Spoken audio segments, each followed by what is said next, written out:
Hello, fellow YouTube trained mechanical experts. So I fought all afternoon trying to get these keys out of my Rotary 7,000 pound lift. And after I got the keys out, rebuilt the cylinders and all of that, I went to put them back in and found it to be near impossible.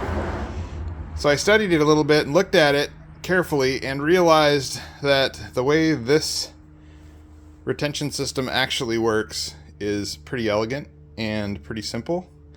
And if you see this, it will probably save you a lot of time in inserting and removing the keys. The way I got this key out previously was with vice grips and a hammer and probably an hour per cylinder. But now that I know that you can put a spanner wrench on this end cap, which rotates, and you can put this key, put the bent end of the key into a hole in this cap, watch what it does.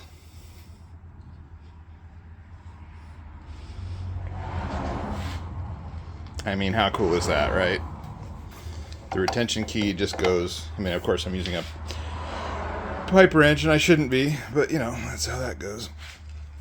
You don't have to worry about using pipe wrenches when you're supposed to be using spanner wrenches. Thanks, pig. Anyway, yep. As you can see, the key sucks itself in there just fine, and we're all done. No hassle, and if I want to get it back out, it's just the reverse. So, lesson learned. Hopefully this helps somebody else that's trying to rebuild their cylinders. Peace.